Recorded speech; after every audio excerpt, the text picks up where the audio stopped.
ನಮಸ್ಕಾರ ಸ್ನೇಹಿತರೆ. Super star Kamal Haasan ಶುಕ್ರವಾರ ರಾಜ್ಯಸಭಾ ಸದಸ್ಯರಾಗಿ ಪ್ರಮಾಣ ವಚನ ಸ್ವೀಕರಿಸಿದರು. ತಮಿಳು ನಟ ತಮಿಳಿನಲ್ಲಿ ಪ್ರಮಾಣ ವಚನ ಸ್ವೀಕರಿಸಿದಾಗ ಸಹ ಸಂಸದರು ಮೇಜಿನ ಮೇಲೆ ಚಪ್ಪಾಳೆ ತಟ್ಟಿದರು. ಸೂಪರ್ ಸ್ಟಾರ್ ಕಮಲ್ ಹಾಸನ್ ಶುಕ್ರವಾರ ರಾಜ್ಯಸಭಾ ಸದಸ್ಯರಾಗಿ ಪ್ರಮಾಣ ವಚನ ಸ್ವೀಕರಿಸಿದರು. ಥಗ್ ಲೈಫ್ ಚಿತ್ರದ ನಟ ತಮ್ಮ ಮಹತ್ವದ ರಾಜಕೀಯ ಮೈಲಿಗಲಿನ ಬಗ್ಗೆ ಸಂತೋಷ ವ್ಯಕ್ತಪಡಿಸಿದರು. ಮಕ್ಕಳ ನಿಧಿ ಮಯ್ಯಂ ಸ್ಥಾಪಕ ಮತ್ತು ನಟ ರಾಜಕಾರಣಿಯಾಗಿರುವ ಅವರು ಸಂಸತ್ತಿನ ಹೊರಗೆ ಮಾಧ್ಯಮ ಪ್ರತಿನಿಧಿಗಳೊಂದಿಗೆ ಮಾತನಾಡುತ್ತಾ ನನಗೆ ತುಂಬಾ ಹೆಮ್ಮೆ ಮತ್ತು ಗೌರವವಿದೆ ಎಂದು ಹೇಳಿದರು.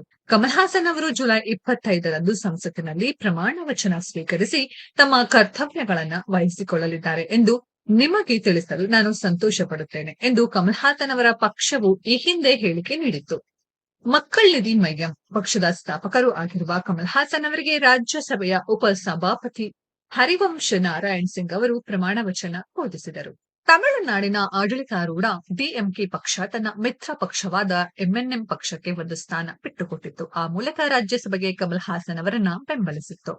ಈ ಹಿಂದೆ ಕಮಲ್ ಹಾಸನ್ ನೇತೃತ್ವದ ಎಂಎನ್ಎಂ ಪಕ್ಷದ ಜೊತೆ 2024ರ ಲೋಕಸಭಾ ಚುನಾವಣೆಗೆ ಮೊದಲು ಮಾಡಿಕೊಂಡ ಒಪ್ಪಂದಕ್ಕೆ ಅನುಗುಣವಾಗಿ ಆ ಪಕ್ಷಕ್ಕೆ ಒಂದು ಸ್ಥಾನ ಬಿಟ್ಟುಕೊಡಲಾಗಿದೆ ಎಂದು ಡಿಎಂಕೆ ಪಕ್ಷದ ಅಧ್ಯಕ್ಷರು ಆಗಿರುವ ಮುಖ್ಯಮಂತ್ರಿ ಎಂಕೆ ಸ್ಟಾಲಿನ್ ಅವರು ಹೇಳಿದ್ದರು.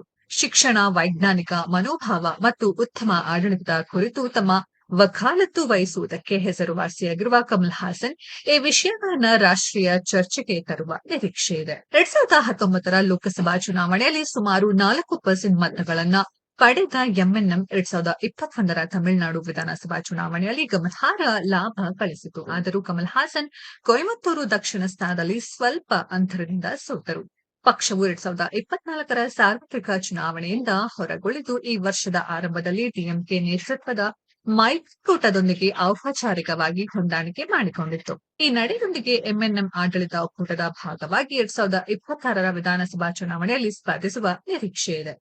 ಕಮಲ್ ಹಾಸನ್ ಅವರ ಸಂಸತ್ತಿನ ಬಡ್ತಿಯನ್ನ ತಮಿಳುನಾಡಿನಲ್ಲಿ ಮಾತ್ರವಲ್ಲದೆ ರಾಷ್ಟ್ರ ಮಟ್ಟದಲ್ಲಿಯೂ ಒಂದು ಪ್ರಮುಖ ರಾಜಕೀಯ ಬೆಳವಣಿಗೆ ಎಂದು ನೋಡಲಾಗುತ್ತಿದೆ. ಸ್ನೇಹಿತರೆ, ಇದರ ಬಗ್ಗೆ ನಿಮ್ಮ ಅನಿಸಿಕೆಯನ್ನು ಕಾಮೆಂಟ್ ಬಾಕ್ಸ್ ಅಲ್ಲಿ ಕಾಮೆಂಟ್ ಮಾಡಿ. ಈ ವಿಡಿಯೋ ಇಷ್ಟ ಆಗಿದ್ರೆ ಲೈಕ್ ಮಾಡಿ, ಶೇರ್ ಮಾಡಿ, ಚಾನೆಲ್ ನ ಸಬ್ಸ್ಕ್ರೈಬ್ ಮಾಡಿ, ಪಕ್ಕದಲ್ಲಿ ಇರೋ ಬೆಲ್ ಐಕಾನ್ ನ ಹಿಟ್ ಮಾಡಿ. ಮುಂದಿನ ವಿಡಿಯೋದಲ್ಲಿ ಭೇಟಿಯಾಗೋಣ. ಧನ್ಯವಾದಗಳು.